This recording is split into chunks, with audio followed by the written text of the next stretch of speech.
Welcome to Starseed Gathering podcast. This podcast is hosted by Annabelle Ivaya, intuitive mentor and healer. This platform welcomes all of the light workers, healers, and coaches from all around the globe to share their story, their awakening, their path, and their mission here on earth today.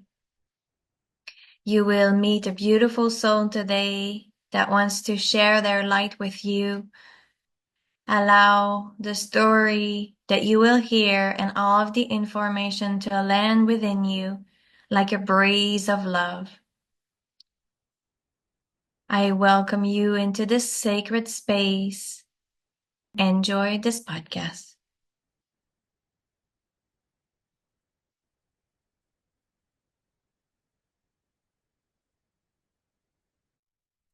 Hello, beautiful souls. Welcome to Starseed Gathering Podcast. I'm super excited to have Angelique with me.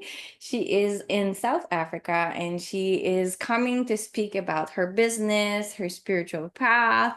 This podcast is really about showcasing light workers, healers all around the globe that want to share their message, their story, because there's so much beautiful key codes and what we've gone through and why we're actually doing this work. We all have a specific, unique story, but we can resonate with part of it. So open your heart, beautiful soul that you're watching, sense and feel how Angelique's story can maybe resonate with you. What she shares could actually maybe open healing for you. So just be very open. Angelique is someone that works with energy. She has a lot of gifts.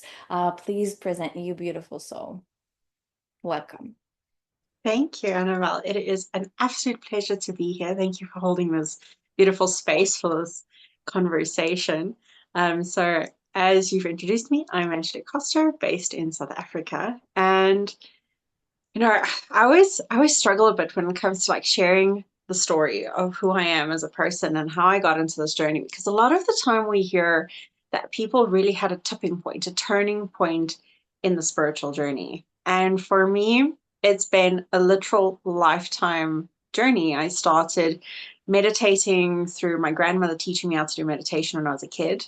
So I've attended my first certifications. I was 7 years old. I did Alpha Mind and brain reprogramming trainings at the age of 10. I became a practitioner of healing at the age of 17. So my whole journey has literally been a integrated spiritual beingness experience of being human and still believing in the dragons and the angels and the light codes and being able to integrate that in a very real conscious way. Wow.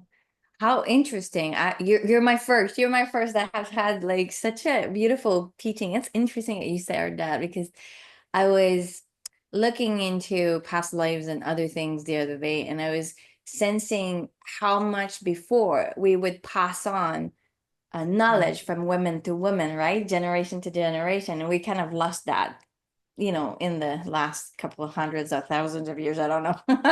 But it's interesting that you had your grandmother there. Tell me about her. I'm so interested in like I don't know if she's still alive and how it's been, but tell me a bit more about this connection. It must have been such a very, very unique connection you had with her. It was. And interestingly enough, all three of the women that raised me, because I was raised in an all woman household, so that became a very powerful, almost coven based energy, even though it wasn't. It reminded me of the ancient wisdom that us as women had in that community. So my grandmother used to quite, if I was very troublesome during the day or being very difficult, she would lay me down on the bed and have me close my eyes. And then we would go into the dreamscape and just imagine all these different clouds and pictures in the clouds, and then just go on this cloud journey together through meditation and breath until I've calmed down. And my mom took me to all these courses and trainings as well when she saw that I had a divinity for it and cognizance for it. So she helped me develop that even further. And then my aunt had the crystals and the tarot and the art and the ability to journal. So she taught me those things. And together, the three of them kind of just created a very beautiful container for me to flourish in who I was as a healer on this time of my journey. Wow. It is so unique. I love it so much. It's interesting. I'm pretty sure that's why I had those, those thoughts are like flowing around because we would have this conversation. That's pretty unique. I don't, have you ever heard of anyone else that had, because for me personally, it was trauma, trauma, and then at some point it was like, okay, like look within and like get out of this energy and all of those programs so that you can connect to who you are and then flourish from this space of like the tower moment, really, Mm. right? Or multiple tower moments. So have you ever met anyone else that had like such like a divine feminine nourishing nest that they grew up in? I haven't met anyone with a journey as closely nurtured as mine was. And yet, interestingly enough, part of what I teach and part of what my modalities bring in is duality. Because even though I had that feminine container, it was a different kind of way of living. So I had to learn how to step out of my masculine energy by doing everything for myself. So as a woman, I had to learn that along the way as well. It was almost like automatically we think that it's the perfect landscape, but that also meant that I had to learn to navigate learning what an excuse was for myself and not always nitpicking on myself as well. Like, oh, because I'm overly aware of my hip being sore, where don't I feel supported by the masculine? And, not getting stuck in all the spiritual teachings and also just being softer and more human in my beingness and not just always in the knowingness and the feelingness and the sacral energy of that feminine. So there were a lot of lessons around that as well, because there's a different dynamic of being so full of woman that learning how to be in a relationship, learning how to be supported by the masculine was a big part of my journey as well. So it had, you know, all its rhythms and rhymes as well. Wow. Yeah, definitely. So it's like you have all of this wisdom and knowledge that was really kind of at your fingertips, and you could probably experience so many incredible things from such a young age. I'm like, wow, at 6 years old, yeah, that was not my scenery was definitely different. But then, yeah, you have to go out in the world. And the world, Yes. it was until very not so long, Pluto and Capricorn, work, work, work, and very masculine. So it must have been such a big learning and experience to be like, okay, how am I going to be able to be in this world? Like feeling probably kind of a lot of opposition with what you grew up in this environment and the one that you had to go towards at school and then at work and everything else. It's definitely taken a lot of learning, and that's what I bring in all my sessions and practices is, that we hold space for so many different versions of ourselves. In the spiritual community, we hear the catchphrases of trauma responses, archetypes, identities, past lives, and we hear about all of these different terms. And yet, when it comes down to it, we really often struggle integrating that into our day-to-day life with technology, with having things just operate where we have to have cell phones. We don't have homesteads where we can just relax. We don't have a lot of access to the way that we think life would have been if we didn't have these tools and we didn't have to have jobs. So we're still in a structure and a system. So for me, it's been a very interesting journey living in the system while also being very integrated in my purpose from a young age. And that's something that when I then work with clients is I'm able to assist them in unveiling their own traumas, identities, archetypes, and bringing it down to a very real platform for them where they don't have to choose who they are, what they are, and they can simply learn to just exist. Right, which is probably one of the hardest thing that we have to learn here on earth, to exist just as you are and not trying to fix anything, allowing things to flow as everything is energy and not sticking to something because there's so many labels, right? I think a lot of people, even me, when I started to see a healer, it was back in 2011. And at some point, she was telling me about my past lives. And when you've never worked with that, you can be kind of traumatized by what the people are telling you, like, oh my God, I was living that. And it was keeping like replaying in my head. Although I don't know if at that point I was already having vision. Maybe I had, but it was like I was replaying the scenes in my head and it was taking a lot of my energy. Although we were supposedly had liberated and healed it, but it felt like it was still my energy. And how many people are being told so many lifetimes they had or experiences through other people, or maybe even on my own now. I have my own, healing that happens with my guides and they show me things.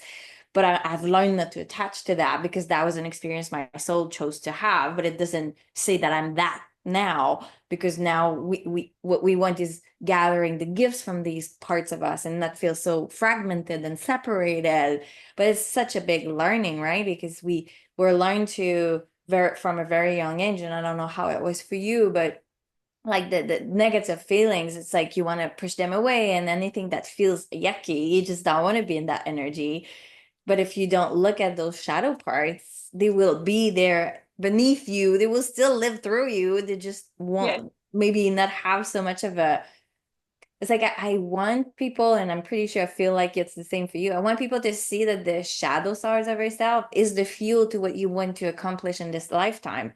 It's not something to repress and to erase and to not look at and everything else and to magically change into light. I mean, it's good when you can, but sometimes it takes time and you have to go back and go back. So what's your take on this?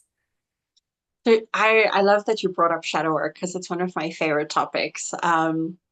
Especially because in a big part of my personality as a person, people often see me and they're like, you're so bubbly and you're so outgoing and you're so extroverted. And yet when people invite me out of the house, I'm like, no, actually I'm okay. I prefer sitting with my book and my cat and having my tea. And people are like, but that doesn't make sense. And I'm like, well, that's technically to me a great example of what shadow work is in a very external way.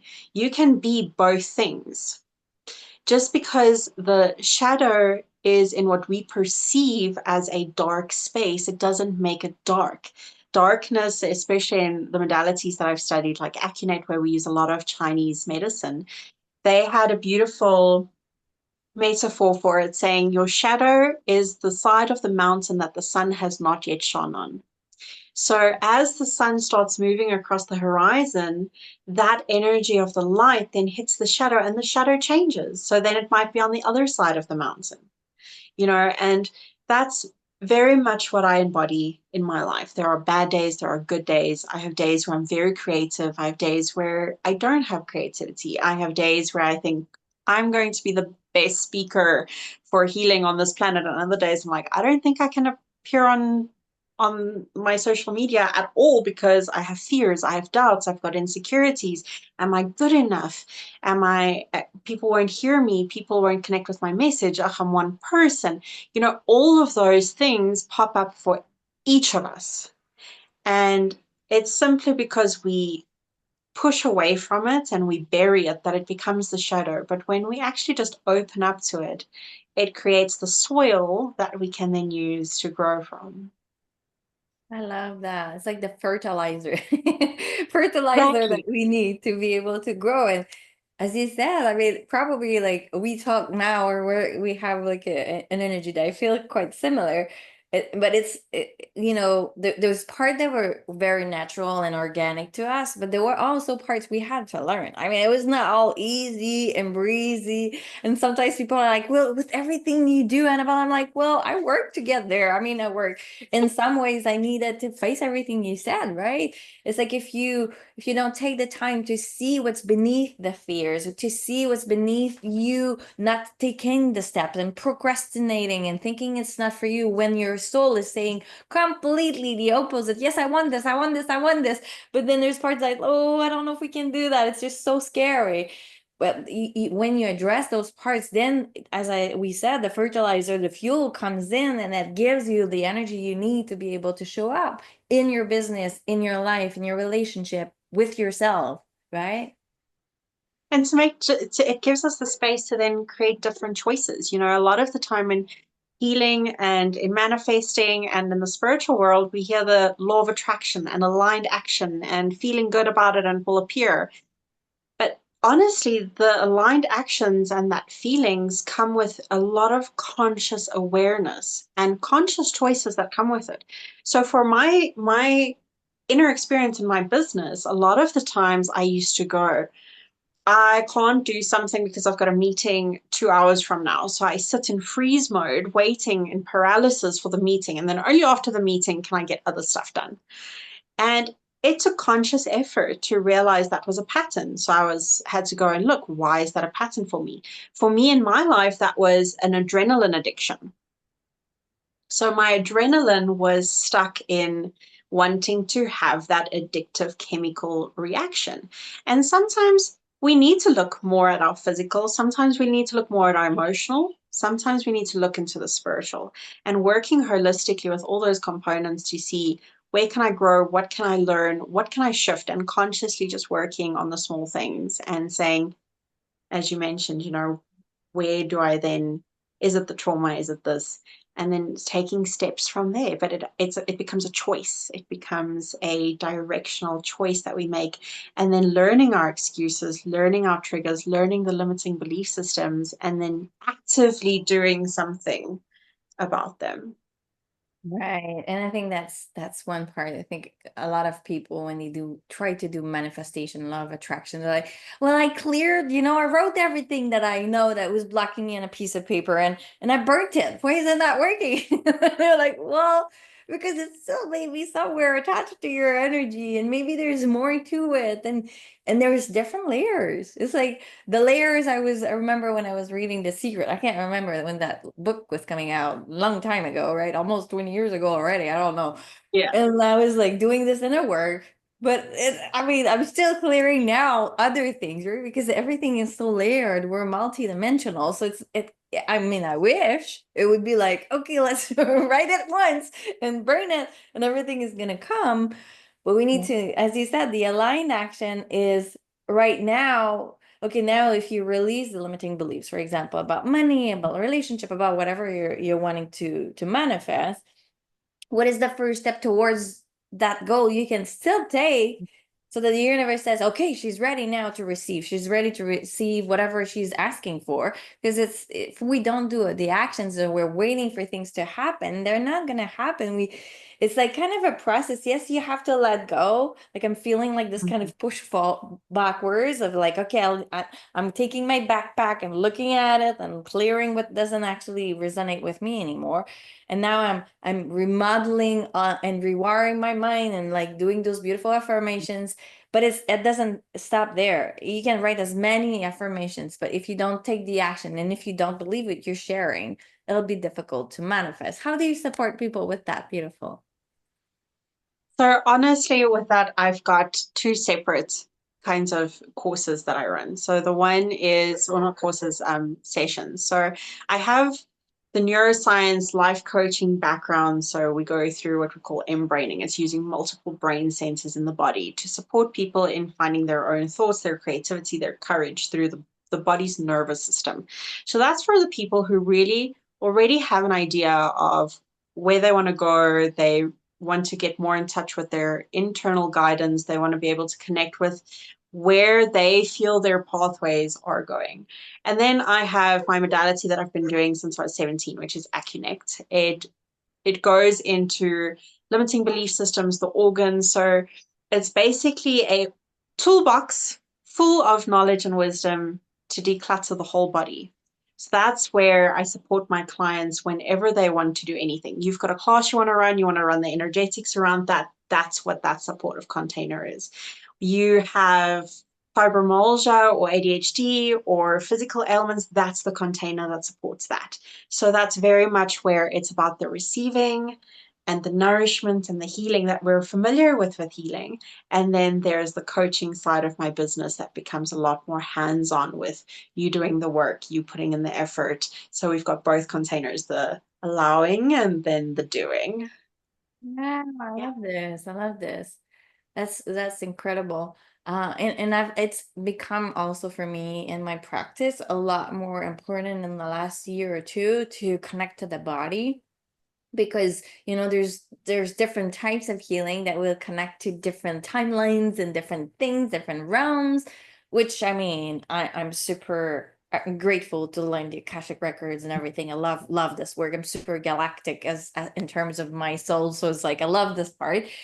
But there's so much wisdom in our body, and once you learn that, I mean, every time I do those sessions with people, like I see them fly towards their goals so much easier than if we're just doing the energy, just, you know what I mean, like doing Yeah. the energy work without seeing, because the blocks are actually contained in your body, in your nervous system, in your organs, and whatever parts of who you are. And if you go there and release that, or they take this part, allow this part to speak their truth. That's what I do. I don't know how you work. And then that helps to untangle so many things and lower the tension, and help you manifest what you actually want to manifest in your life. I absolutely agree. I always remind my clients as well that the physical body is the container of life. It doesn't help we do all the spiritual work. We go into the Akashics. I love the Akashics clearings as well. I do one for myself every week. And I love that space. I love going into the spiritual realm. And I feel as light workers, as star seeds, and as spiritual beings, it's important for us to hold space in those realms. But realistically, our bodies are still three-dimensional. And if we don't de-traumatize our nervous system, if we don't get our organs into their optimal functioning, if we don't go for regular massages to release the pressure and the tension, if we don't do our somatic healing and our dance work and our fitness and consuming healthy foods, then we don't have the open container to do any of the other stuff and to hold the space for any other stuff, even for ourselves. If I feel exhausted on a day, I know I'm going to get very little done. And if I get something done, it's not going to be in alignment or integrity the way it would if I had taken care of myself more. So Oh I yeah. feel it is incredibly important. So even though my sessions that I hold space for clients is very much their beingness in where they want to go, it's their responsibility to still take care of their physical well-being as well. Oh yeah. It's such a big piece. I think, we can feel so ungrounded to be here. A lot of us and a lot of people that are watching this will have a connection with starseed and light workers, and we feel we're not from here anyway. So being the body already is a little bit more difficult for us. But I think it, like as I heard so many times, ascension is going to be through the body. We're not going to come out, and things are going to change, and things are shifting already. But that's why a lot of people are like, oh, this food I was able to eat it, I can't anymore. Well, yeah. And then I don't know why, but I need to stretch more, or I need to go out more, or I need to exercise more. And it's like, even like we've had a lot of solar flares when we record this lately. And for me, it was like, I had a lot of plans for today, but it looks like it's not gonna happen much. And I'm gonna do the basic things that I need to do, but we needed to listen to this. And it's so contrary to the system in which we have been born into, that sometimes Mhm. we are forcing ourselves. It's like, yeah, but I had this appointment, like just this morning, I was supposed to be doing something, which was a voluntary thing if I wanted to attend. And there was a big storm, and I needed to take care of my dog that was freaking out in the middle of the night. So my night was kind of, and I was like, I'm not going to stress myself doing everything super fast and be half not there just to participate in a volunteer event. It doesn't make sense. I'm gonna take a time, eat, go have a walk with my dog, have this beautiful conversation, very relaxed with you now. That feels good to me. But how much did I have to work on myself to be able to be that way? Because I was Yeah. so, my appointments and my commitments, it were so important, in my beliefs around that. And it's how can we detach from that? Because your body, as you said, if you do something from a place of where you're starving, you're tired, you're not feeling aligned, it will not have the impact you wish it would have. No. Definitely. And I think it does a disservice not only to ourselves, but for the people that we're serving, whether it's our family. I often generational trauma is a big topic online. Everyone's bringing out their childhood traumas. And we know from a neuroscience perspective and from a healing perspective, the first 7 years of life is your most incredible, important spaces. That's where your negative belief systems come in. That's where everything we know about life starts forming. But now, with that, a lot of the posts that I see and a lot of the articles and research shows that kids just want happy parents. They want parents who are looking after themselves, more parent-centric relationships than child-centric relationships, because that sets the example for who we want to be. But that's with our clients, with our families. It's Christmas time in most of the world at the moment, and people are pushing themselves through their burnout to try and serve from an empty glass. And it makes no sense to do that, because it doesn't justify them and their alignment and their fullness, and it does a disservice to the people receiving it as well.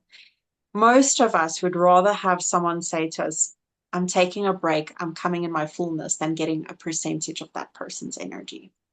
Oh yeah, definitely. And I think we've all experienced that. Like, how many times did we go to our doctors? I don't go to doctors no more much, but you go to like doctors and I think we had like what, 15 minutes to be with them. It was just so like and it Yeah. was like, or anyone else, and that we feel it. We feel when the person is exhausted, when they're not 100%. And even more so when we work with energies, when we're supporting people at that level, what, as you said, what type of example do we share with people if we're not even doing it for ourselves, right? So it's so important.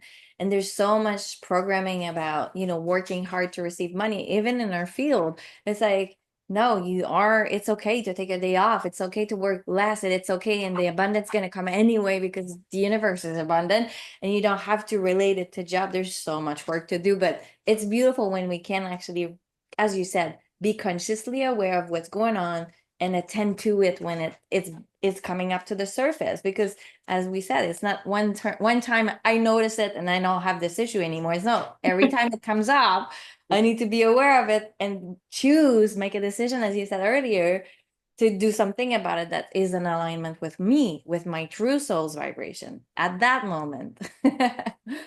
Yeah. And learning that it's okay to pivot and it's okay to shift direction. I think so much of our conditioning is that once we've chosen something, we need to stick to it. It's as basic as I've seen how many people order something at a restaurant and then begrudgingly eat the meal because they thought it would taste better than it did.